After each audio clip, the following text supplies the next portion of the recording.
La zone de libre-échange continentale africaine est une réelle opportunité pour le développement d'un secteur agroalimentaire solide en Afrique. L'industrie agroalimentaire africaine devrait représenter une valeur de 1 000 milliards de dollars d'ici 2030. Pour atteindre cet objectif, des politiques qui prennent en compte l'ensemble des composantes de la chaîne de valeur alimentaire en Afrique doivent être mises sur pied.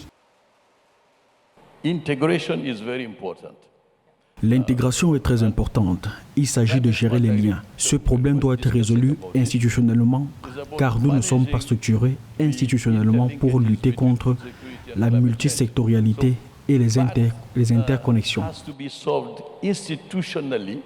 La transformation agricole est présentée comme le moteur de la croissance économique de l'Afrique. Le secteur agricole africain représente environ 35% du produit intérieur brut du continent et assure la subsistance de plus de 50% de la population. Au Bénin, le gouvernement a pris la mesure de l'importance du marché que représente la transformation agricole. L'exécutif a ainsi resserré les règles encadrant l'exportation des produits agricoles.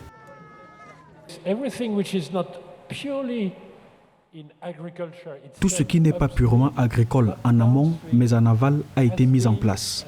Dans 3 ans, il sera interdit d'exporter du soja et du manioc à l'état brut. Il faudra les transformer. La transformation des produits agricoles à l'échelle locale va améliorer la valeur ajoutée des aliments. Le plan cadre d'intensification du commerce intra-africain de produits et services agricoles pose les jalons d'une expansion du commerce des produits agricoles entre pays africains. Par son instauration, l'objectif de l'Union africaine est de tripler la valeur du commerce intra-africain de produits et de services agricoles à l'horizon 2025.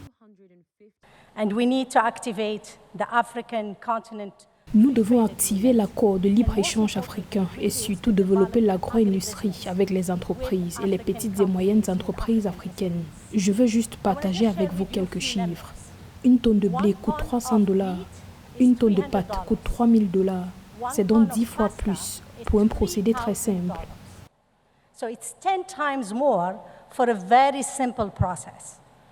La valeur annuelle des importations de produits agricoles et alimentaires en Afrique se chiffre à environ 80 milliards de dollars. Des données officielles révèlent que le commerce intra-africain de produits agricoles n'atteint pas 20% de cette valeur.